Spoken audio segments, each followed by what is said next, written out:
Hey, Hal here. Just wanted to tell you we're excited about our partnership with Minus 33. Minus 33 specializes in merino wool base layers for outdoor enthusiasts, from tops and bottoms to hats, socks, gloves. And our gear is going to keep you warm and comfortable no matter what adventure you're on, especially those big woods ones. We're a fifth-generation family owned and operated, a New Hampshire woolen textile manufacturer. They have over 106 years of woolen expertise, and they started manufacturing woolen socks, the Mountain Heritage ones, in New Hampshire in 2018, with the idea that a quality product, affordable pricing, and can be worn and loved from season to season, no matter what your experience level or skill is, so no one should feel uncomfortable or ill-prepared in the outdoor community. Having a reliable gear is one of the first steps towards a lifetime of passion or whatever activity it is. And my caveat to that is you got to wear your woolies. Cotton is death.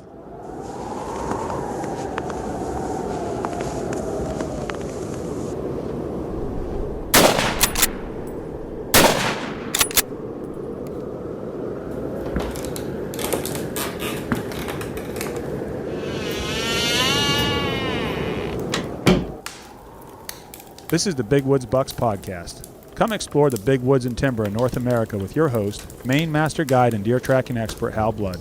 Listen to Hal and co-hosts Lee Libby and Joe Cruzy as they unlock the secrets of big woods whitetails.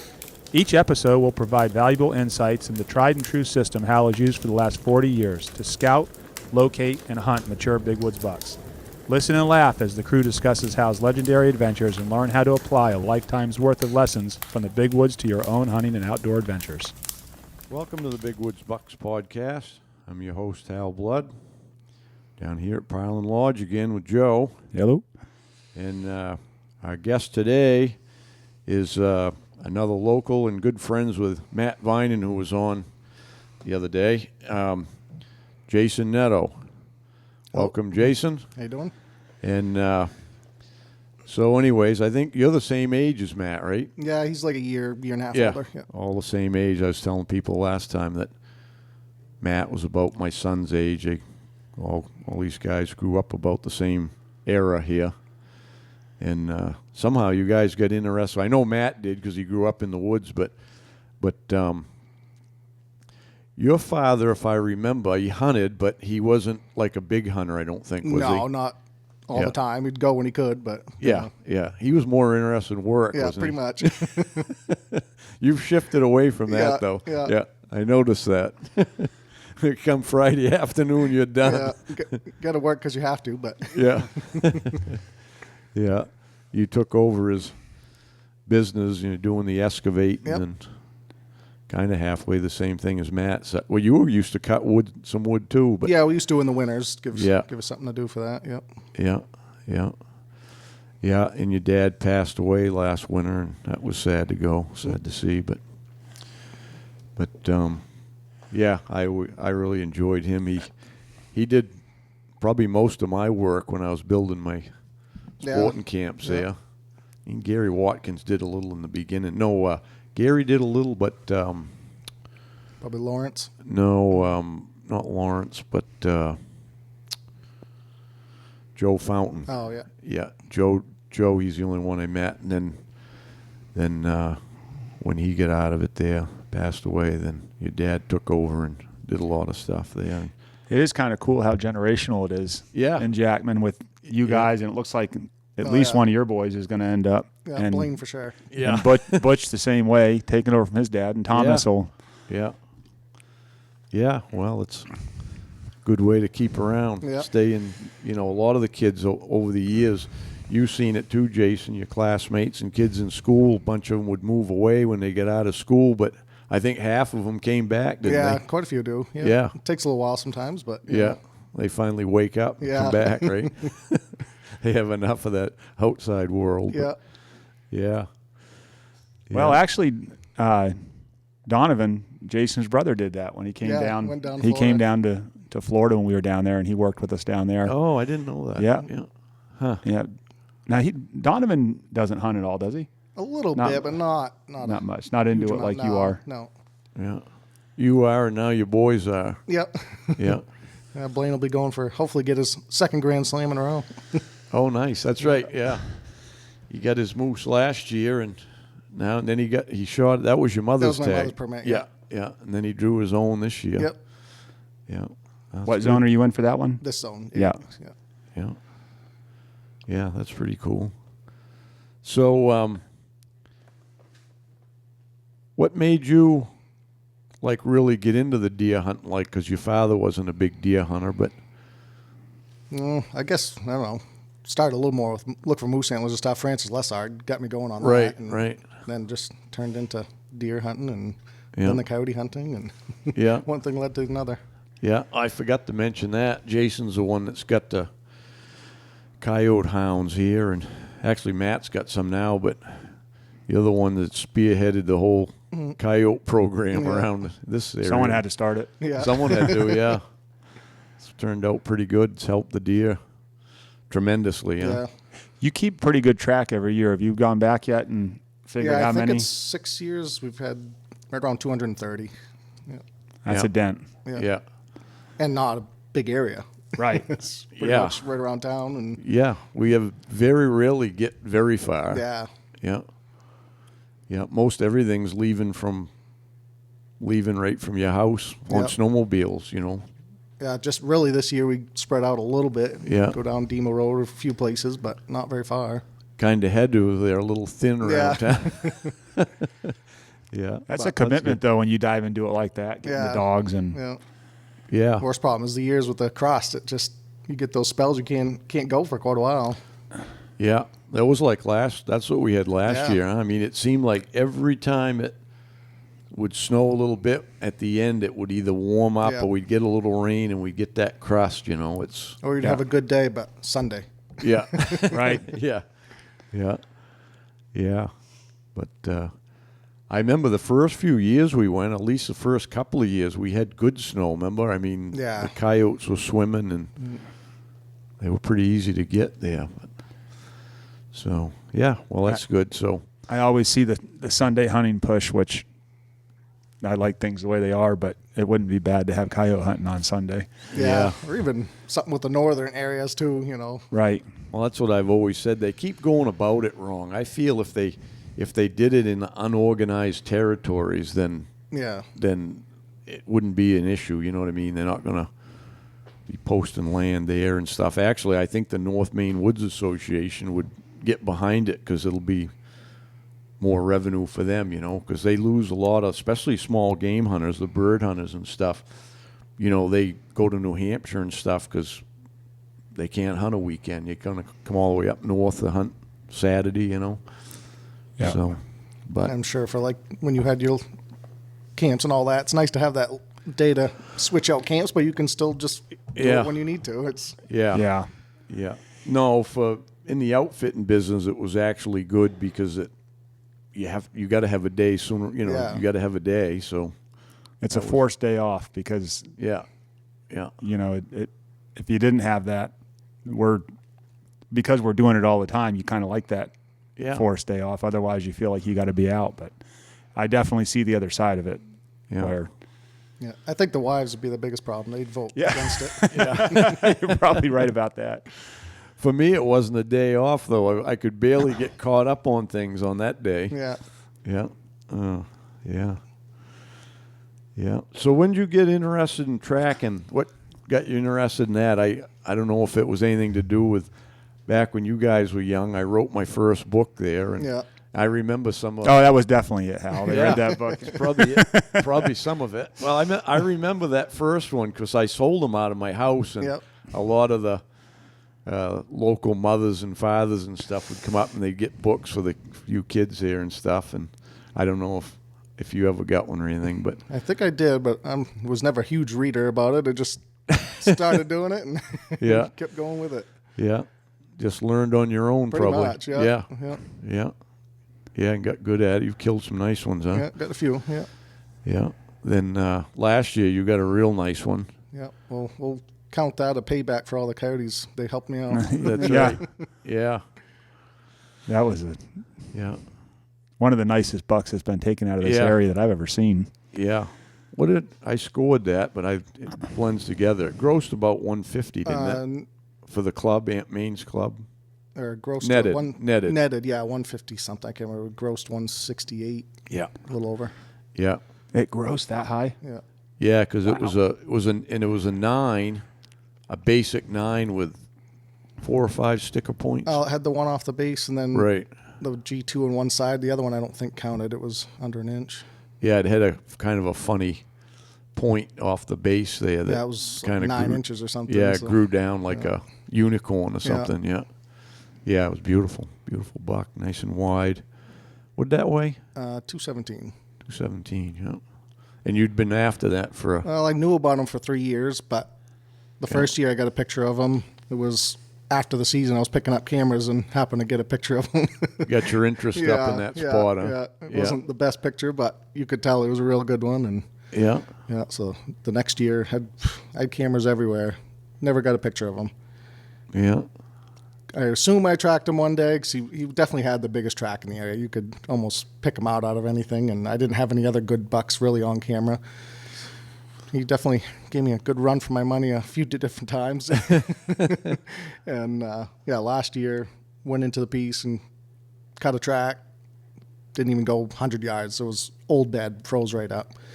And, I don't know, 50 yards away, another one, but not real froze. You know, you could tell he wasn't too far away probably. Grunted a couple times right from there. Heard him grunt back.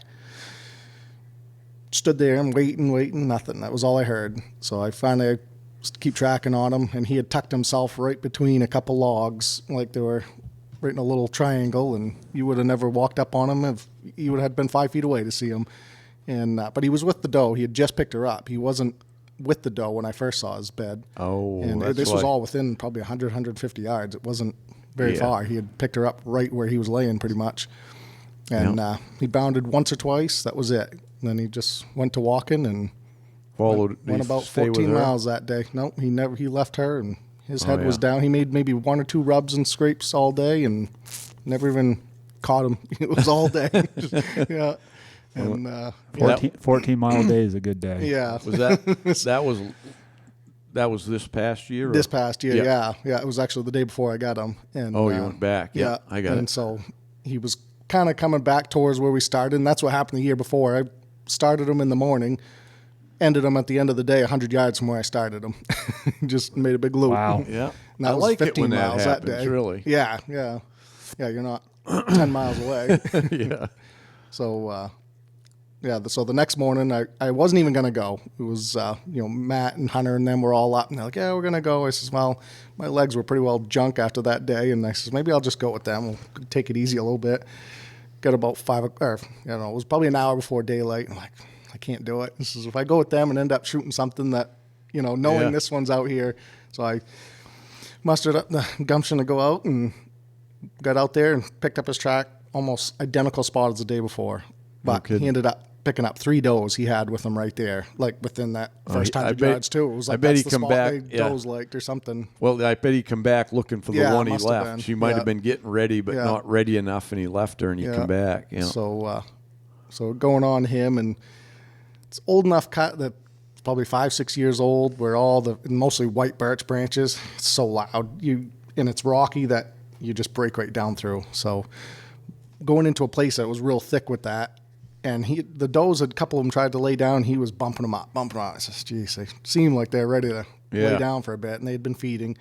So I made a loop around trying to catch them maybe if they were going to leave this area. There's a big swamp. Went on one side of it, nothing. Came all the way around, still nothing. So I took a different skid trail that goes into that piece, nice and quiet. And probably 75 yards from where I left his track, still hadn't found his track, nothing.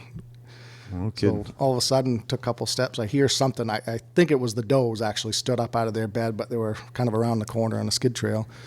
Then I could hear some antlers tinking on the little popple whippets that are about an inch big, and caught just one side of his antler, and could tell it looked like 4 points on one side, and I didn't have anything else like that out there, so I'm like, it's got to be him.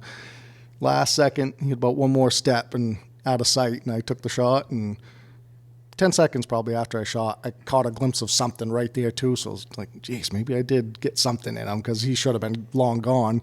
Get over there, and he had dropped right there, and he got up, and I don't know, I probably went another 300 yards before I was able to finally catch up to him. He was hurting pretty bad, but I ended up catching him in the spine on that first shot. I think through those whippets. I mean, who knows what my bullet did. Right. Yeah. Yeah, but yeah, so then it was, luckily I had service, called Blaine and says, hey, you want to come help me drag? Come out of school. Yeah. He was probably real low key like that too. Yeah, why don't you come on up here? Yeah. Give Dad a hand. Yeah. Yeah. Were you surprised? Yeah, when you like saw I him? wasn't 100% sure it was him till I got right up to him and saw that point that comes out of the base, and I knew. But even the size of him must have been surprising to you. Well, in those whippets, it just, a lot of it blends in. I couldn't get a good straight view. I mean, nothing was looking at me. It was always from a side view, so you only saw really that one side pretty good. But I was definitely happy to see him on the ground. Yeah. How far did you have to drag? Actually, well, that's why I called Blaine to come get me, because coming by boat was a lot easier. It was either a 3-mile drag or a 100-yard drag. He ran in the right direction. Wow. Nice. Yeah. Yeah. We Good. died right by the water. Yeah. Perfect. I like them easy ones. Yeah. I was tracking that day, and if I remember, it was a really good day for tracking. Oh, yeah. That was a day I was on one all day long, and towards the end of the day, I stopped, and I was in a place where I had service, and I just jumped him, so I was going to be sitting for a little bit, and I pulled my phone out, and that was the first thing that popped up, and that was motivation. Yeah. It was picture of Jason with his deer. I think it was from Bishop's or something. They were hanging it. Yeah. Nice. And I was like, holy cow, that's a big one. Yeah. Word spreads fast when you kill one like that. Oh, I'm sure. Yeah. Well, that was the king of that mountain. Huh? Yeah. No, Yeah. 'cause I didn't have, I mean, there was a few other bucks I had camera, but hopefully something else will move in and take his place. Well, I told you about that one. It would have been, might have been 2 years ago, year before last. Remember I told Is that you. when I got you on camera there, you and your cameraman? No, Oh, that was like 3 or 4, I think, maybe. Yeah, that was a different time, but I tracked one Yeah. over into there. Yeah. And I'm like, I was thinking it's probably because that was a big track Yeah. too, Yeah. And he went a long way to get there. Yeah. And I ended up, actually that day that I ended up over there, because I never go there, but there was 2 big ones there, because the one I'm on, when he got in there, it came to another big track. Oh, yeah. And they were rooting some does around. Yeah. But the time I got over there, it was late in the day, and I didn't have a lot of time. And they rooted these does all around, because I'm going easy and, Yeah. thick and hell in there. And just, you can almost only walk on the skid roads. Yeah, pretty huh? much. And even that's getting hard with those, everything growing up now. Yeah. I'm going down one skid road and peeking around the corners, taking my time. And I just run out of time.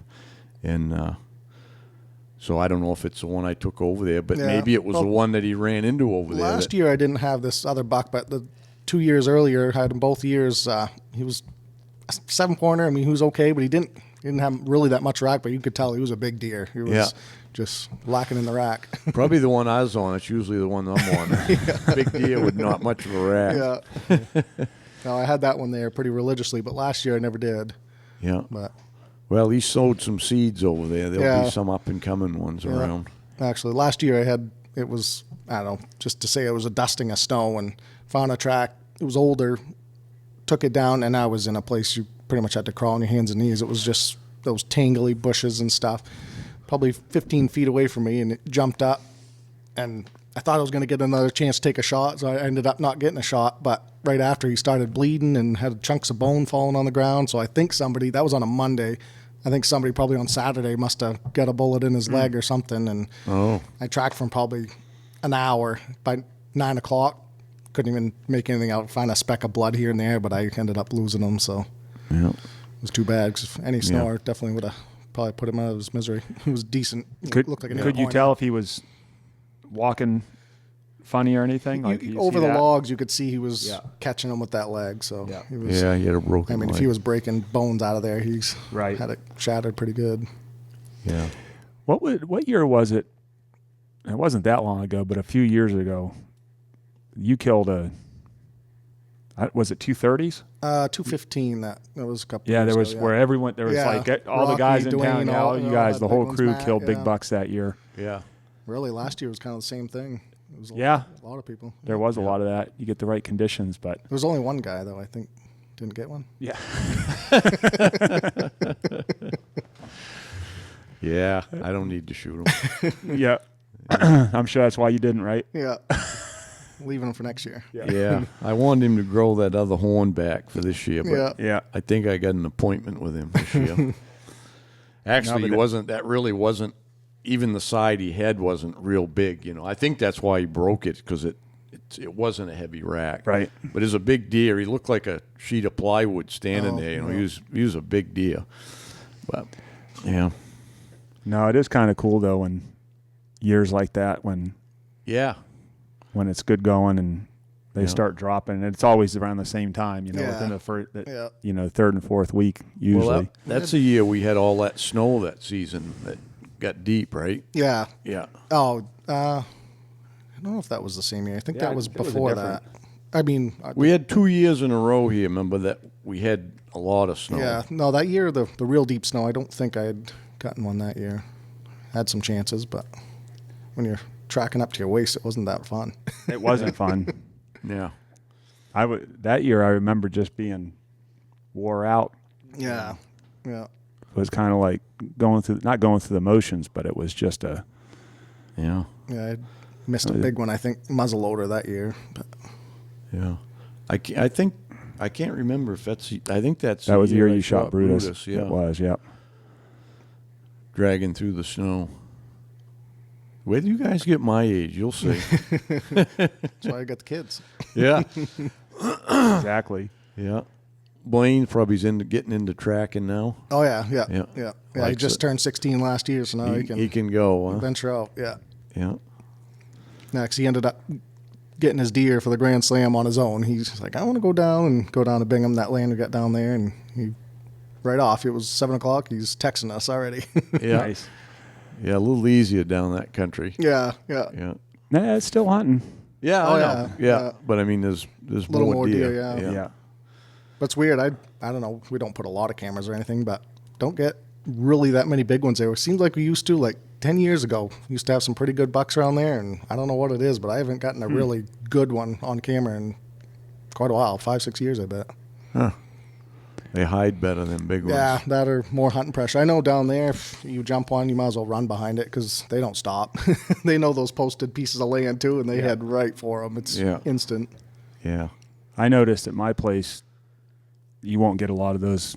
It's always just average deer, and then those big ones just seem to filter in during Late the rut. season or something? Yeah, Oh. well, they're just coming through looking. They're Yeah. deer that aren't really resident deer. What you call that. They're Yeah. not living right there, but A lot they're of people. traveling. A lot of people, and it's in some areas it is true. The higher, if you get a lot more deer, they don't have to travel as far to find those. But up in this country, they travel a long way, and they're more reclusive. You know what I mean? And then we've talked about it before. Wherever they're spending the summer, I see people trying to scout around in the summer and stuff, which is fine. Walking, looking for tracks in the road, that's all right. But they're not even, and the guys are starting to realize it on trail cameras. You've probably seen it, Jason. They leave. They leave as soon as you get. I think it coincides when the foliage falls. Yeah. It opens the woods up more, and then all of a sudden they're like, I gotta get out of here. And people put the time in, and they say, geez, I had all these pictures of him, and then 1st of October he was gone, or the end It of feels September. very rare that I've had them in the summer in an area and then kept them through the fall. It was usually a couple, 2-3 miles away. You might get them again, but Yeah. So it's pretty hard to really. You ain't going to pattern these deer that way either with the No. trail cameras. There's no way you're going to get them on any type of a pattern. But every couple of weeks they might swing by, maybe. yeah, It's more or less just proof that they're there. Yeah. Yeah, that's You what get it a is. picture. Yeah. It's like the one you shot. the one that Hal got on camera, which that deer, I mean, if you don't see a picture of it, it's hard to imagine a buck like that in the woods up here. Exactly. That's why last year I'd gotten some good pictures of him, so I knew what I was going for. Right. Yeah. Yeah. And that one Joe's talking about, that drop time there, I've had a camera there before I saw him there, I'd had a camera there for 4 years. Yeah. And he'd never been there before or since. And he came by there 3 weeks in a row during the day. But he never came to the signpost. I have it on a signpost in there. So it's like he was totally out of his area. There was something that made him check, maybe over where he was used to being. There wasn't any does ready or whatever it was. But, yeah, it was kind of crazy. Or a bigger one came in and kicked him out of his area or something. You never know. Well, I don't know if much was going to kick that guy out of there. But. I witnessed it once at Francis's house when he feeds them in the winter, back when he had a lot of big bucks there. And he had one, I want to say it might have been the buck. He's got like 10 years in a row, every antler from that deer. Yeah. And another younger one, but pretty equivalent, but taller deer. And they ended up fighting over some food. And the other one being taller, he could get higher. And he knocked that one over. And Francis actually ran out of the house and yelled at him, got him to stop. They ran probably 20 yards and started again. He knocked him over again. And he said ever since then, he took, I think, a week off. He thought he might have killed him. He didn't know. He wasn't showing back up. And when he showed up, if that other buck came near him when he was feeding, he just walked away. It was the changing of the tides. Like it was, and he was a huge buck too. Yeah. But well, they get older and they ain't quite as strong. Yeah. I can relate to that. Yeah. I had a couple behind my house like that. He was like a 3-year-old buck, I think. And he was the only buck that ever came to our house in the winter. But this other one randomly come through, and he was a real nice big 8-pointer. Well, the one that was the regular, he saw the other one. He puffed right up and walked over to him. As soon as he got about 15 feet, he just kind of veered away. He knew he was outmatched by quite a bit. Yeah. Yeah, I got to see it, too, when I used to feed him at my other place there. Because that 1 year I always had some bucks there, but 1 year for some reason, I don't know if I think back on it, if it was a worse winter or what it was, but I had 14 bucks there, and 8 of them were definitely over 200, and I mean not just 202, like way over 200. But that one there, you seen it. Did you ever come up and see that one I call Big Boy there? Was he the one that had some... Yeah, he drops started and stuff. getting. Yeah, he had ended up with big handlebar drop tine and stuff. But he was so much bigger than them other ones. All he had to do when he come out, the other ones would not get anywhere near him. He'd look at one and they'd just kind of move off. They wouldn't get within 20 feet of him. And the only one I ever remember, there was a little buck fawn, and that big one would let that buck fawn get right underneath him and feed out of the same pile he was eating out of. Guess he knew he was no danger or whatever, but I thought that was kind of neat. But the rest of them, forget it. He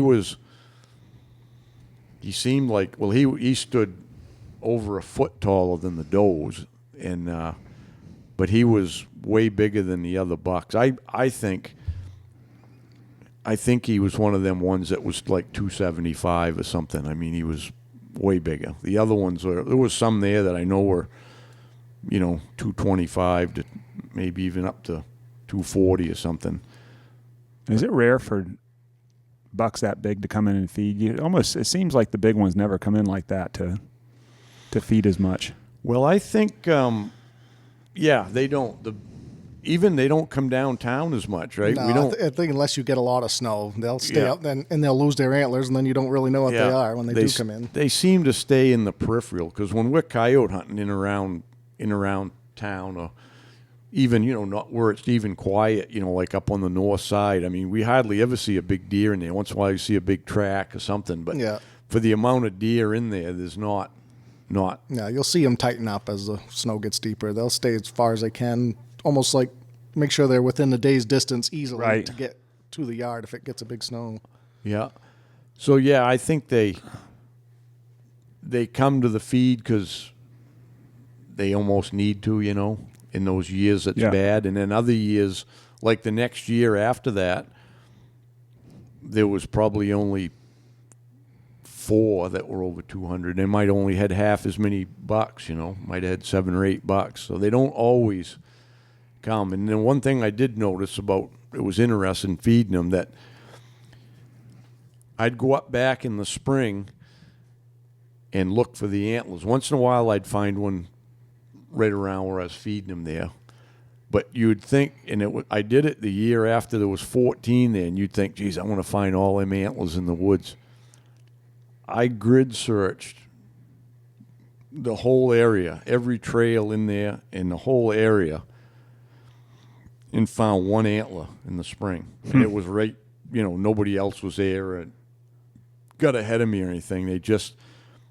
They don't always stay. You think they're right there and they're coming, just laying down and coming out to feed, but they seem to still travel. They're walking those trails in there, but yeah, they're different. I don't think they want to live that close, Now I do remember that they knew when feeding time was. You know what I mean? Yeah, wherever they were staying, if it was a mile away or a half a mile, because when I'd go up, pretty much fed them on right on the edge of dark. At the end of my day, I'd either drive my truck up on my snowmobile or something, and I'd go in the cellar and get the food. When I'd get out of the truck or shut the snowmobile off, I'd holler to them, and I'd go in the cellar and start getting the grain out. And the time I'd come out through the door, they're already pouring out into the driveway there. Even them big ones, so they knew they were going to get something to eat in the evenings. I fed them once a day. So you were talking about Francis and that set that he has. He must have been one of the first ones around to be feeding them as long as he did. I think, I would between say so. him and Roland Seavey, probably. Yeah. Both up the top of the hill. Yeah, it's funny. He was across the stream from me, and he always, not so much anymore, but used to have tons of bucks up there, it seemed like, but I never had any. Yeah. Not even a quarter mile apart. Well, I remember, he couldn't have been feeding them from way, way back, because there was never any deer stayed there. Because when I first moved up and I rabbit hunted all the time, that was one of that stretch down there along the town line, that was one of my great rabbit hunting spots. And there was no deer there. And then one winter, it wasn't a long time, it would have been... Yeah, ask Tommy. He knows almost the years, I think, when they started cutting cat heart, when he said 5, 6 showed up. And then the next winter, 25 showed up. Oh, so that's what pushed him. Everything left cat heart. It was cat a 3-4 year probably cut out there. And he says as they cut, they just moved in more and more. Yeah. No kidding. Yeah, there was... Tommy told me the ones where we, up by your house, down in by the lake, he said it was, I think he said it was around 75. Okay, yeah. And he said a few deer showed up in there, but there was never any deer there either. And then that's when that deer yard started. But up on the hill, the town line stretch down to the border riders and all that, I hunted, that was all full of rabbits. And then one year I went up there, and it was probably mid-90s. It was December after deer season, grabbed the dogs, went up Town Line Road, and went in with the dogs, and I see deer tracks running in there, and I'm like, what the heck? And so I didn't want to, my dogs wouldn't run deer, but I didn't want to bother them, so they got one rabbit going. I don't know if I got it or not, but I gathered the dogs up and got out of there. And from then on is when there wasn't a lot then. There was a few deer stayed in there, and that's how it begins. And then a few more stayed, and I don't know how many's in there now, but quite a few. Plenty, yeah, plenty. And it seemed like they were at first closer down this end, the south end, and then they kind of was all the way up, They're moving too. Like you look down 15 now, you're starting to see some. And I'm sure they're following the feed a little bit too. They're kind of outdid their feed in some of these places, and in some of the places are growing back up. Like that stretch down along 15 was logged, and then now it's getting where it's pretty good cover for them again, where they can stay, and that's how it goes.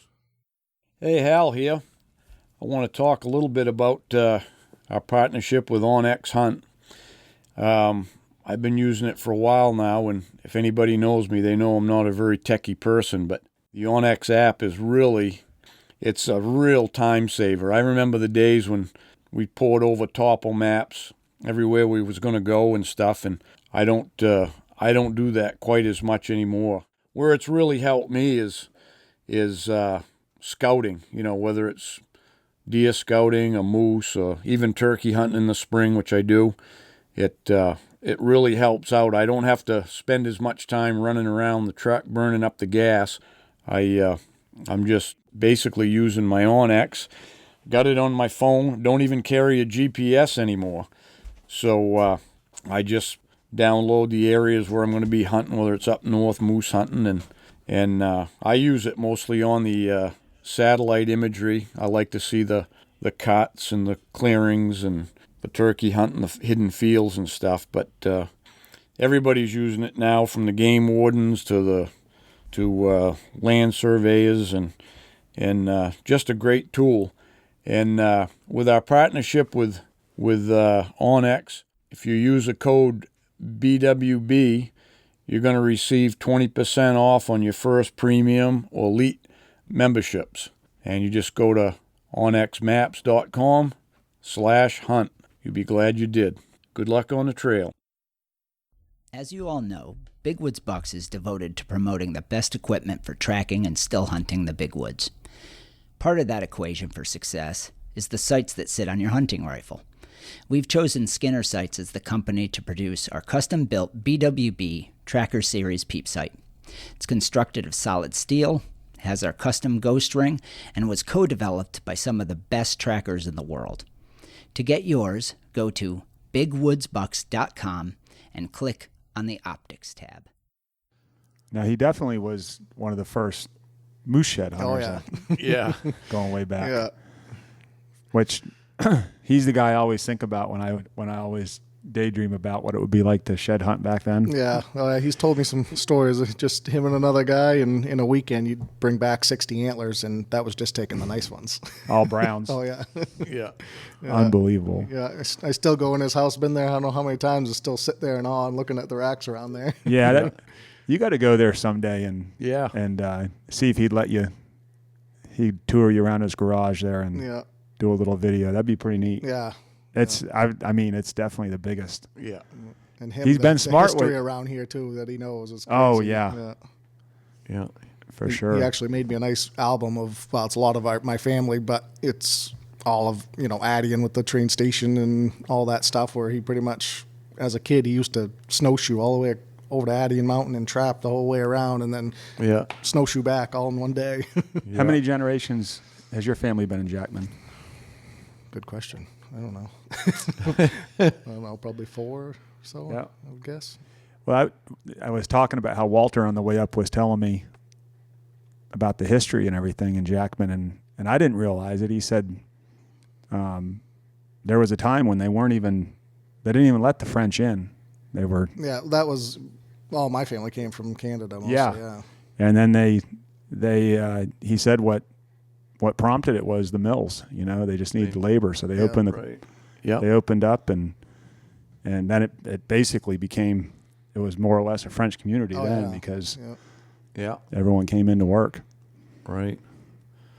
Yeah, I used to get them stories from Amy LaCour, and I used to go talk with him, and then Harry Huey.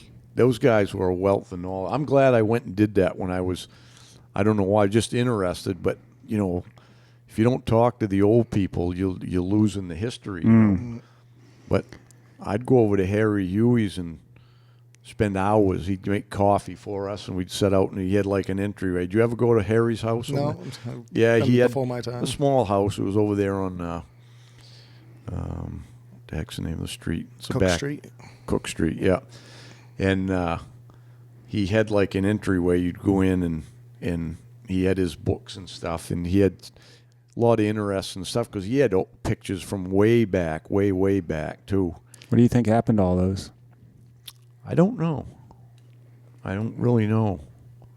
I wonder if I could ask Mary, because Mary got the camp. I wonder if she got some of the stuff there, but she was would have been great niece or something. But But he had told me he had guided in almost every sporting camp in the state of Maine, all over the North Woods. He told me about cruising wood for Great Northern up north.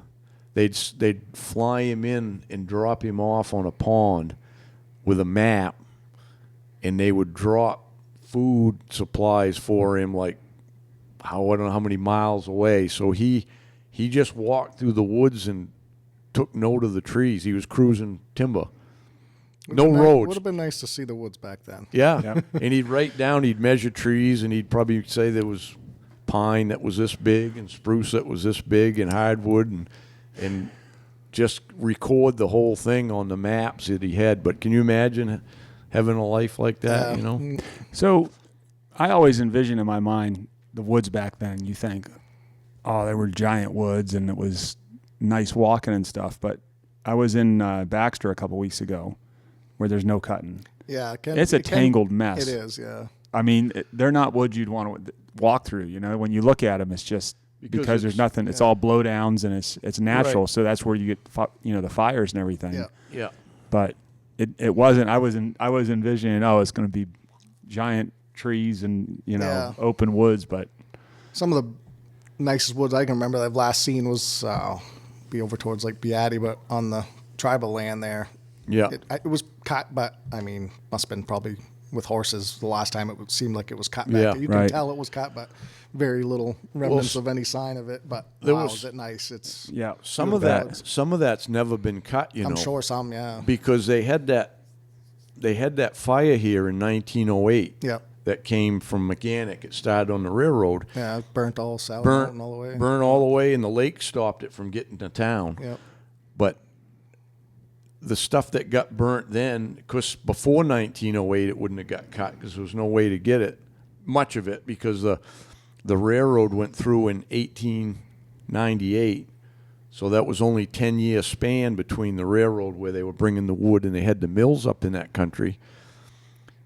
And there's old, back when I first started going to Beatty there was some old, I call them cart roads, where they pick and shovel the road out to get the wagons in.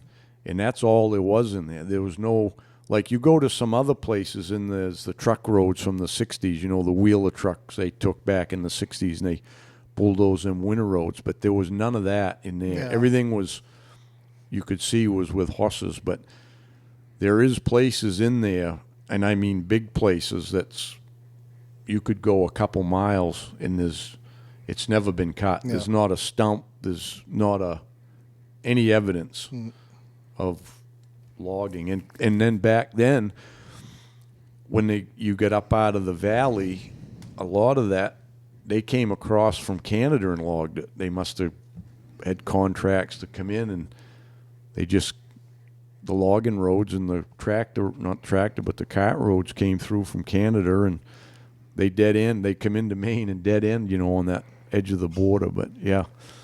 So that fire that burned, you said it burned all Sally Mountain? Yeah.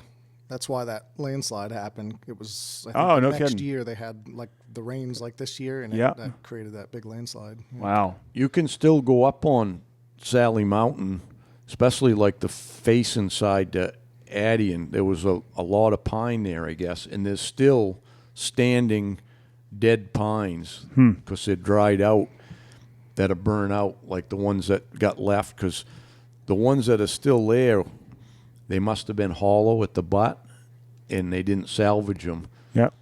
And you can see the charcoal inside of them. Some of them I haven't seen any there lately, but they haven't been. But used to be, they'd be 20 feet tall still. The top was broke off, but they were just burnt out. And I mean, they were 4 feet in diameter, 3-4 feet. Big pine. They said the guys cutting the wood after it burnt, they went to salvage it, and they looked like coal miners when they come out the end of the day, because it was all soot. They were sawing through all that soot all day. Imagine the job that was. Yeah. Yeah, Francis had two pictures in that book he gave me. One was right after, must have been that fire of the train tracks, and it's kind of going through some ledges out towards, we're going towards Benjamin Valley, kind of out that way. Yeah. And then a picture of him, I think it was like mid to late 90s, and it was a complete barren back in the 1800s. Wow. And then now it's just, you see nothing but trees. Yeah. Yeah, I'm sure back then they cut every stick of Well, softwood. I think it was right after the fires is what I think it might have been. It looked like it was Oh, yeah. burnt. Yeah, probably, yeah. But there was a lot of stuff, if you look, even like the old pictures of Jackman on this side that didn't burn. It was all fields. Right. Yeah. There was no woods. And that is the interesting thing It's when you hard to see those picture. old pictures. Yeah. You think it would have been total forest, but it was Jackman was mostly agriculture. You know, Yeah.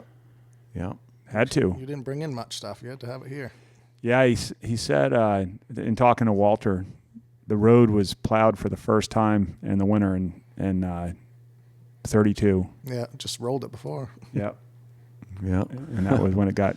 Other than that, I mean, everyone came and went by train mostly if they had to leave, and Yeah. So they stayed around. yeah, Yeah. probably a lot of babies conceived in those days in the in the winter. A lot of 12 kids, families. Yeah. Exactly. Yeah. Oh, yeah. But That's good. Yeah, but so for you anyway, Jason, I think you young fellas that grew up here was lucky, you know. Yeah, definitely fortunate. Yeah. And no question. And you had, it sounds like, you know, like with even if, because I was kind of the same situation. My dad hunted when he was younger, but he didn't get me into hunting, you know. And I had Yeah. the same kind of situation where it was an older guy I hung out with and was just ate up with it, you know. So Yep. you take in everything you can. So Well, that's what we're trying to tell people now is we got to pass it on to the next generations because back then, you know, there wasn't as many other things to do or distractions you might call it. You know, now the kids, they get their phones and get on the internet and, you know, there's a lot of distractions. But I love it every time I see a kid with an animal, you know. When the Oh, ones that yeah. are out hunting, Yeah. you know, it's yeah, we got to pass it on to them and it'll take right to it. No reason to say you're bored up here. There's always something to do. yeah. Yeah, I know. People say that. What is there to do? And I'm like, everything. Yeah. You know what I mean? But you got to. It's going to be in the outdoors. Yeah. You know, there ain't much to do inside. No.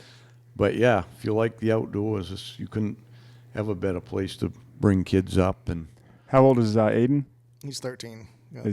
Is he following right behind too? Oh, yeah, he's like, yeah. oh, yeah. Yeah. He's shot a few deer and a few bear. And yeah. yeah, Yeah, good yeah. I deal. remember that year we took the kids up to my remote camp there Yeah. and got the bears. Yeah. I think Aiden shot that one, big one. 280 something. Yeah, And then for- Ryan shot one off that same site a little Yeah. few weeks later, maybe. yeah, that first night we had 4 boys. I think you were 2 I think and so, yeah. and Chris's son Sam and who else was there? Dan Canary's son, the clients I have from Vermont there. Yeah. And his boy shot one Yes, 200 that yeah. night, and Aiden got that one too. That site was always my 80 favorite site. Yeah. That's I a nice it's spot. nice. You can see him coming too. It's Yeah. it's a good spot, yeah.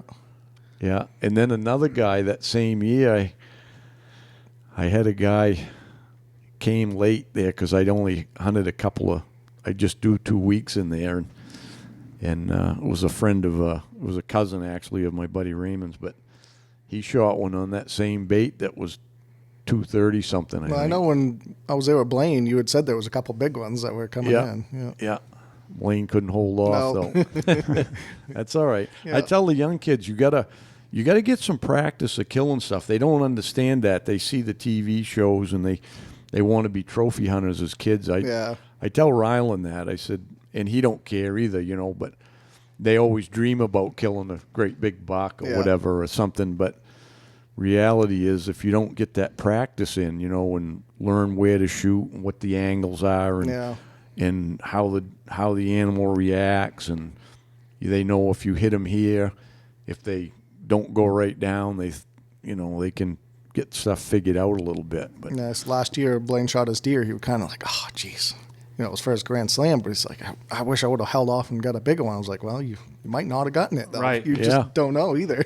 yeah, Especially you've got basketball, so once season starts, you don't have much time. Your weekends are Right. shot, and Yeah.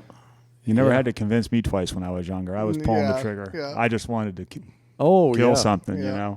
Yeah.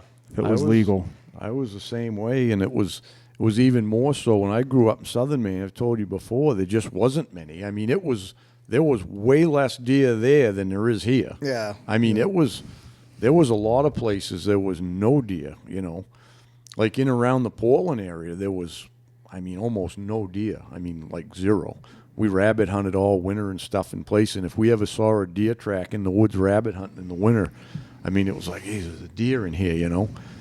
Yeah, it was that. It's hard to imagine now because it's infested with them down there. south, yeah. Yeah, but yeah, that's the way it was, and you could shoot anything. So And really, there's always got good racks down there, it seems like, but they're getting bigger bodies, too. You hear quite a few over 200 down there. yeah, I think there's so many of them now that there's enough of them can live long enough because it's like anything else, you know, they're killing off most of the deer before they get older, but when there's enough of them, there's a percentage that will get old, you know. Yeah.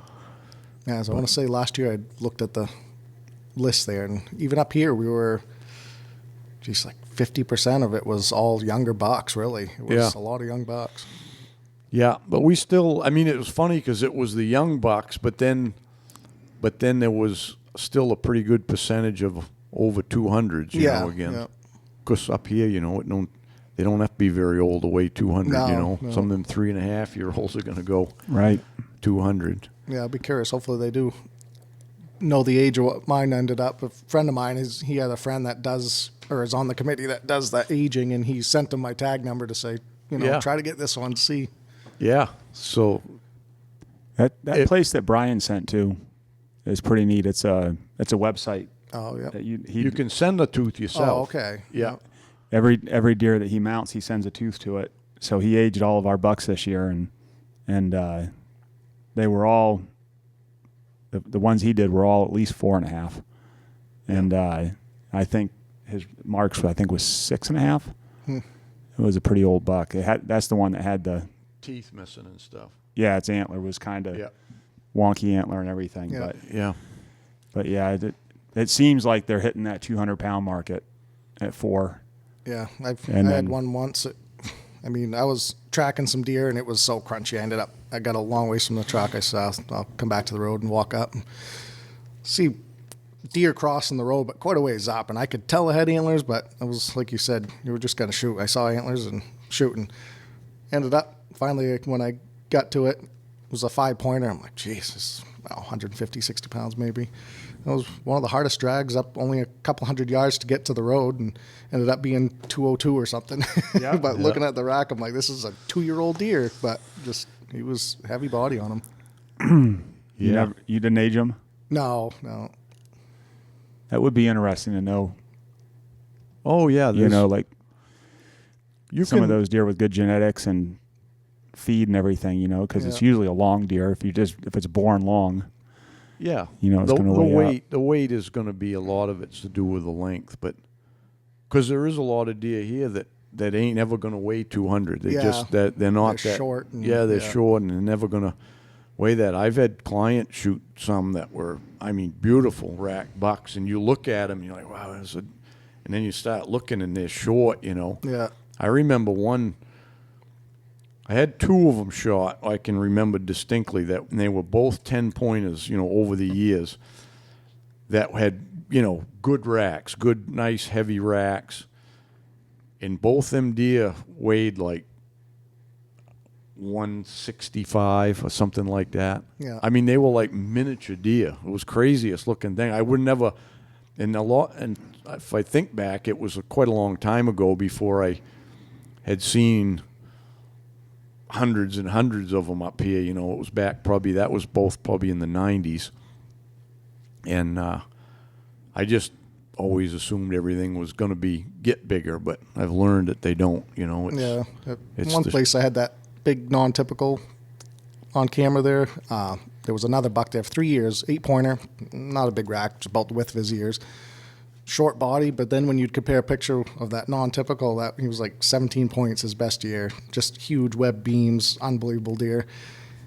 See the same picture like side by side, that other one that I know, was an 8-pointer for 3 years, he looked like he was 160 pounds because the other one looked like he was 260.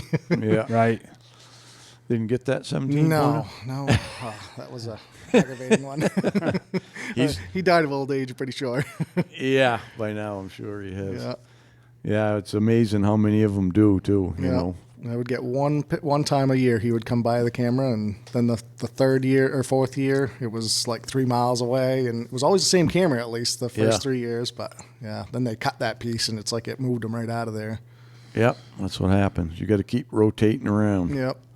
You don't see that very much around here, those non-typical racks. No, I mean, he had 2 drop tines on one side, 3 on the other. Nothing real long, like 2-3 inches, but just Yeah, that's pretty abnormal for here, though. It's crazy neat, wet though. beams. Yeah. Yeah. Well, it's genetics, and the genetics here aren't for that. Our genetics seem to be for shorter brow points. Yeah. And Sometimes not any. yeah, and shorter points, but heavier racks a lot of times. Some of them get pretty heavy racks, but yeah. The eastern part of Maine's got the genetics for them Yeah. non-typicals. Washington County is where the most of them come And from. even always down towards the forks too. Sometimes, like, geez, some of the racks come out of there real Yeah. nice. Yeah. Yeah. It's got to be a lot to do with the The feeding years of program feeding and down stuff, there. I'm Yeah, sure it's got to help. Well, that nutrition. and those deer, when they drop into the forks, the ones that go there, their winters are like half of what It ours is, is. yeah. So they come out of the winter in good shape all the time. They never. I mean, can you ever remember a bad winter in the forks? Yeah, it's always like half the snow of here. Right. Yeah. So. So you got a good season coming up with the moose hunt. And Got another moose hunt. So Yeah. should be a lot of fun. Yeah. Can't beat it. Whole family going. Probably just me, Blaine, Aiden, and Carolyn. After her and Aiden's hunt a few years ago, she's done with that. She's done with it. As well, once she's eligible to put in, I says, well, we'll try to find a veteran to give her tag to if we put her in. Yeah.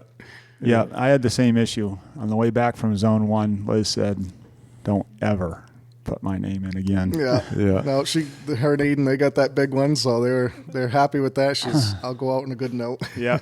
Yeah.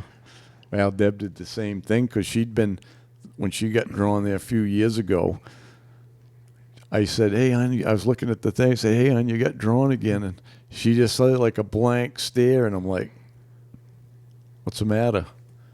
She goes, I don't really want to shoot another moose. Yeah. I said, why didn't you tell me? I would just put her in every year, So she gave it to a veteran, Yeah. Yeah. So. I drug Liz up to Zone 1 that time, and that was probably not the best way to start moose hunting.